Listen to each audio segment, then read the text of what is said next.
ایک کامیاب شادی کا راز کیا ہے؟ یہ ایک ایسا سوال ہے جو شاید ہمیشہ سے پوچھا جاتا رہا ہے۔ کوئی کہتا ہے مشترکہ شوق ضروری ہیں، کوئی کہتا ہے بحث نہیں کرنی چاہیے، لیکن آج ہم ان سنی سنائی باتوں سے آگے بڑھ کر سائنس کی دنیا میں دیکھیں گے۔ اور اس کے لیے ہمارے پاس ہے ڈاکٹر جان گاٹمن کی مشہور زمانہ کتاب شادی کو کامیاب بنانے کے 7 اصول۔ اس تحقیق کی بنیاد تھی سیاٹل کی ایک لیبارٹری۔ اسے لو لیب کہتے تھے۔ یہ کوئی عام لیب نہیں تھی، بلکہ ایک اپارٹمنٹ تھا جہاں جوڑوں کو ٹھہرایا جاتا۔ ان کی ہر بات، ہر حرکت، سب کچھ ریکارڈ ہوتا تھا، یہاں تک کہ ان کے جسمانی رد عمل جیسے دل کی دھڑکن وہ بھی مانیٹر کی جاتی تھیں۔ جی بالکل، اور اس سب کا مقصد بڑا حیران کن تھا۔ گاٹمن کا دعویٰ تھا اور ہے کہ وہ کسی جوڑے کی صرف 5 منٹ کی گفتگو سن کر 91% درستگی سے بتا سکتے ہیں کہ وہ 10 سال بعد بھی ساتھ ہوں گے یا نہیں۔ 1 منٹ، 91%؟ یہ تو کسی نجومی کی پیشگوئی جیسی بات لگ رہی ہے۔ آخر وہ 5 منٹ میں ایسا کیا دیکھ لیتے ہیں؟ یہ کیسے ممکن ہے؟ یہی تو سب سے دلچسپ بات ہے۔ یہ کوئی نجومی کا کام نہیں، بلکہ دہائیوں کے ڈیٹا کا نتیجہ ہے۔ گاٹمن اور ان کی ٹیم نے جوڑوں کے درمیان گفتگو کے کچھ خاص پیٹرنز دیکھے، کچھ ایسے رویے جو تقریباً ہمیشہ ایک ہی نتیجے پر پہنچتے تھے۔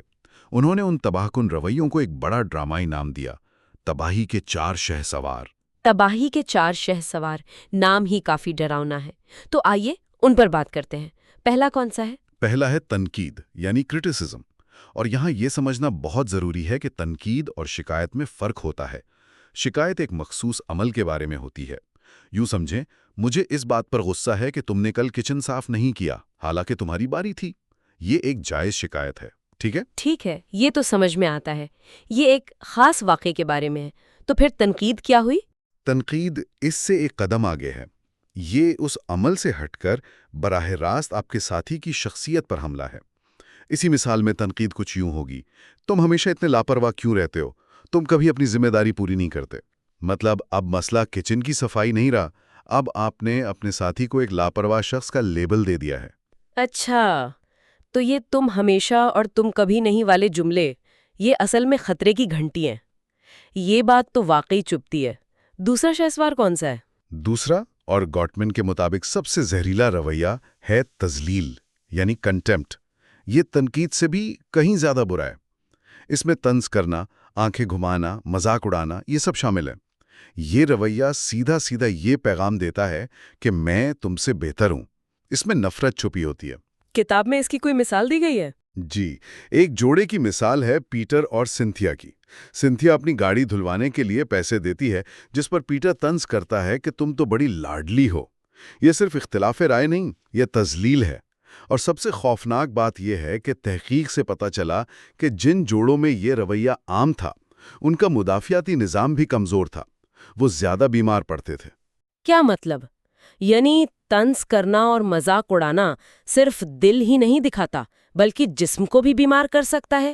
یہ تو واقعی زہریلا رویہ ہے۔ اچھا، تو تیسرا کیا ہے؟ تیسرا ہے دفاعی رویہ، ڈیفینسونیس۔ یہ اکثر تنقید کے جواب میں آتا ہے۔ ظاہر ہے، جب ہم پر کوئی الزام لگتا ہے تو ہمارا پہلا رد عمل اپنا دفاع کرنا ہی ہوتا ہے۔ لیکن دفاع کرنا تو ایک فطری بات ہے نا؟ اگر کوئی مجھ پر تنقید کرے گا تو میں اپنا دفاع تو کروں گی، اسے منفی کیوں سمجھا جاتا ہے؟ آپ کا سوال بالکل درست ہے۔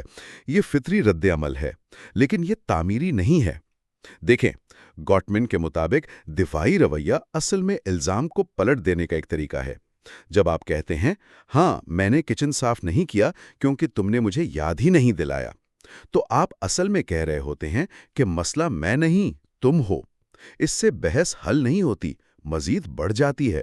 سمجھ گئی، یہ ذمہ داری سے بچنے کا ایک طریقہ ہے۔ اور آخری چوتھا شہسوار؟ چوتھا ہے کنارہ کشی، جسے سٹون والنگ کہتے ہیں۔ یہ تب ہوتا ہے جب بحث اتنی شدید ہو جائے کہ ایک ساتھی بات چیت سے مکمل طور پر نکل جائے۔ وہ خاموش ہو جاتا ہے، نظریں چرانے لگتا ہے، یا یوں ظاہر کرتا ہے جیسے اسے کوئی پرواہ ہی نہیں، ایک پتھر کی دیوار بن جاتا ہے۔ اور تحقیق کے مطابق 85% معاملات میں مرد یہ رویہ اپناتے ہیں۔ 85%؟ یہ تو بہت زیادہ ہے۔ اس کی کوئی خاص وجہ؟ جی، اس کی ایک جسمانی وجہ ہے۔ گوٹمن اسے جذبات کا سیلاب یا فلڈنگ کہتے ہیں۔ تحقیق سے پتہ چلا کہ تناؤ کی حالت میں مردوں کا جسمانی نظام جیسے دل کی دھڑکن اور بلڈ پریشر عورتوں کے مقابلے میں زیادہ تیزی سے اور شدت سے رد عمل ظاہر کرتا ہے اور پرسکون ہونے میں بھی زیادہ وقت لیتا ہے۔ تو جب وہ اس جذباتی سیلاب میں ڈوب جاتے ہیں تو ان کا دماغ اور جسم ایک طرح سے شٹ ڈاؤن ہو جاتا ہے۔ یہ کنارہ کشی خود کو اس شدید تناؤ سے بچانے کی کوشش ہوتی ہے۔ اوہ، تو اس کا مطلب یہ نہیں کہ وہ جان بوجھ کر بے حس ہو رہے ہیں، بلکہ ان کا جسم انہیں بات چیت جاری رکھنے کی اجازت ہی نہیں دے رہا ہوتا۔ تو خلاصہ یہ ہے کہ مسئلہ یہ نہیں کہ جوڑے بحث کرتے ہیں، بلکہ یہ ہے کہ وہ کیسے بحث کرتے ہیں۔ اچھا، تو اگر یہ چار رویے تباہی کا راستہ ہیں، تو اس کا مطلب تو یہ ہوا کہ شادی کے بارے میں بہت سے عام مشورے شاید اتنے کارآمد نہیں ہیں، جیسے یہ خیال کہ اچھے تعلقات کی بنیاد مسائل کو حل کرنے کی صلاحیت ہے۔ بالکل، یہ ایک بہت بڑی غلط فہمی ہے۔ شادی کے مشیر اکثر فعال سماعت یعنی ایکٹیو لسننگ کا مشورہ دیتے ہیں۔ آپ نے سنا ہوگا کہ میں سن رہا ہوں کہ آپ کہہ رہی ہیں اور پھر اپنے ساتھی کی بات کو دہرائیں۔ گوٹمن نے اپنی لیب میں دیکھا کہ خوشباش جوڑے جب شدید بحث کر رہے ہوتے ہیں تو وہ ایسا کچھ بھی نہیں کرتے۔ اچھا، تو پھر وہ کیا کرتے ہیں؟ وہ ایک دوسرے پر چلاتے بھی ہیں، بات بھی کاٹتے ہیں، لیکن ان کے رشتے میں ایک ایسی چیز ہوتی ہے جو ان سب منفی چیزوں پر غالب آ جاتی ہے۔ وہ ہے ان کی گہری دوستی۔ یوں سمجھیں کہ ان کے جذباتی بینک اکاؤنٹ میں اتنی مثبت چیزیں جمع ہوتی ہیں کہ ایک جھگڑا انہیں دیوالیہ نہیں کر سکتا۔ یہ تو بہت حیران کن بات ہے۔ اس سے مجھے یہ سوچنے پر مجبور کر دیا ہے کہ اور کون کون سی باتیں ہیں جنہیں ہم سچ مانتے ہیں لیکن تحقیق انہیں غلط ثابت کرتی ہے۔ کئی باتیں ہیں، مثلاً یہ خیال کہ بے وفائی طلاق کی سب سے بڑی وجہ ہے۔ اصل میں گوٹمن کہتے ہیں کہ بے وفائی عام طور پر ایک پہلے سے مرتے ہوئے رشتے کی علامت ہوتی ہے، اصل وجہ نہیں۔ ایک اور غلط فہمی یہ ہے کہ مشترکہ دلچسپیاں جوڑے کو ساتھ رکھتی ہیں۔ حقیقت یہ نہیں کہ آپ دونوں کو کرکٹ پسند ہے، بلکہ یہ ہے کہ آپ کرکٹ دیکھتے ہوئے ایک دوسرے سے کیسے پیش آتے ہیں۔ اور وہ مشہور زمانہ خیال کہ مرد مریخ سے اور عورتیں زہرہ سے ہیں، اس کے بارے میں تحقیق کیا کہتی ہے؟ تحقیق اس خیال کو بھی رد کرتی ہے۔ اعداد و شمار بتاتے ہیں کہ مرد اور عورت دونوں کے لیے 70% جنسی اور رومانوی اطمینان کا انحصار ان کی دوستی کے معیار پر ہوتا ہے۔ بنیادی انسانی ضروریات جیسے عزت، محبت اور تعلق وہ دونوں کے لیے ایک جیسی ہیں۔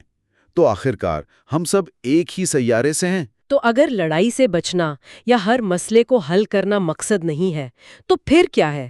آپ نے بار بار دوستی کا ذکر کیا، کیا یہی خوشباش جوڑوں کا خفیہ ہتھیار ہے؟ بالکل یہی ہے۔ گوتمن کہتے ہیں کہ خوشگوار شادیاں زمین پر ہی بنتی ہیں اور ان کی بنیاد گہری دوستی پر ہوتی ہے۔ وہ اسے مثبت جذبات کا غلبہ یا پازیٹیو سینٹیمنٹ اووررائیڈ کہتے ہیں۔ مطلب جب آپ کے رشتے میں دوستی اور احترام کا ماحول غالب ہو تو آپ چھوٹی موٹی منفی باتوں کو نظر انداز کر دیتے ہیں۔ آپ اپنے ساتھی کو شک کا فائدہ دیتے ہیں۔ اور اس دوستی کو بنانے کے لیے گوتمن نے 7 اصول بتائے ہیں۔ پہلا اصول ہے محبت کے نقشے یعنی لو میپس۔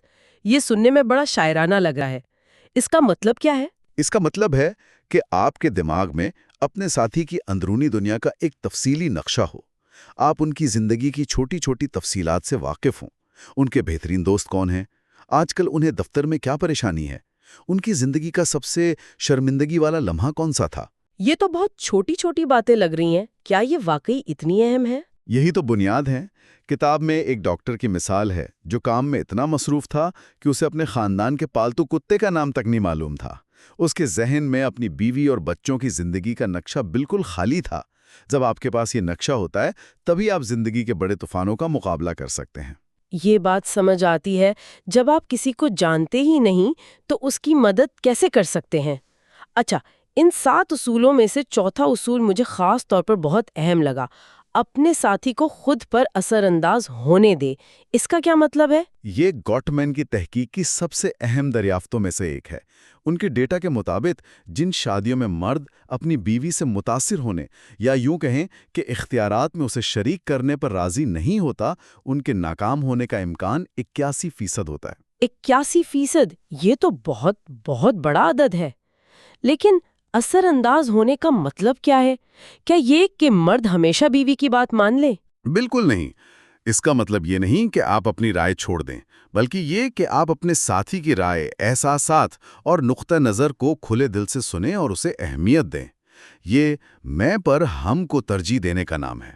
جب کوئی فیصلہ کرنا ہو تو یہ نہ سوچیں کہ میں کیا چاہتا ہوں، بلکہ یہ سوچیں کہ ہمارے لیے کیا بہتر ہے۔ یہ رویہ عزت کو ظاہر کرتا ہے۔ تو آخر میں ان سب باتوں کا نچوڑ کیا نکلا؟ ایسا لگتا ہے کہ شادی کی صحت کا راز مہنگے تحفوں یا شاندار چھٹیوں میں نہیں، بلکہ روزمرہ کی چھوٹی چھوٹی باتوں میں چھپا ہے۔ بالکل، یہ چھوٹی چھوٹی چیزیں ہی ہیں جو سب سے زیادہ اہمیت رکھتی ہیں۔ یہ جاننا کہ آپ کے ساتھی کا دن کیسا گزرا، ان کی رائے کا احترام کرنا، اور جب وہ بات کرنے کی کوشش کریں تو فون نیچے رکھ کر ان کی طرف متوجہ ہونا، یہی وہ بنیاد ہے جس پر ایک مضبوط رشتہ قائم ہوتا ہے۔ یہ واقعی ایک بہت ہی الگ پرسپیکٹو ہے۔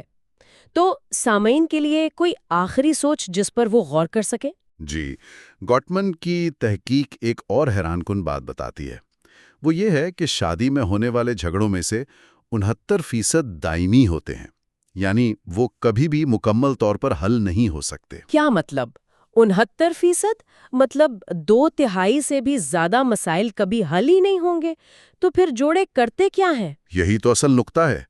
مقصد ہر مسئلے کو حل کرنا ہے ہی نہیں۔ یہ جھگڑے شخصیت یا اقدار کے بنیادی فرق کی وجہ سے ہوتے ہیں، جو بدل نہیں سکتے۔ مثلا ایک ساتھی بہت منظم ہے اور دوسرا بے ترتیب۔ ایک کو پیسے بچانے کی عادت ہے اور دوسرا خرچ کرنے کا شوقین ہے۔ تو پھر کامیابی کا راز کیا ہے؟ کامیابی کا راز یہ سیکھنا ہے کہ ان اختلافات کے ساتھ کیسے رہا جائے، ان پر بات چیت کیسے کی جائے تاکہ وہ آپ کے رشتے کو تباہ نہ کرے۔ خوشباش جوڑے ان مسائل پر پھنس کر نہیں رہ جاتے، بلکہ وہ ان کے ارد گرد کام کرنے کا طریقہ ڈھونڈ لیتے ہیں اور اکثر ان پر ہنسنا بھی سیکھ جاتے ہیں۔ وہ یہ سمجھتے ہیں کہ اصل کامیابی ہر جنگ جیتنا نہیں، بلکہ اس شخص کے ساتھ امن سے رہنا سیکھنا ہے جسے آپ نے اپنا ساتھی چنا ہے۔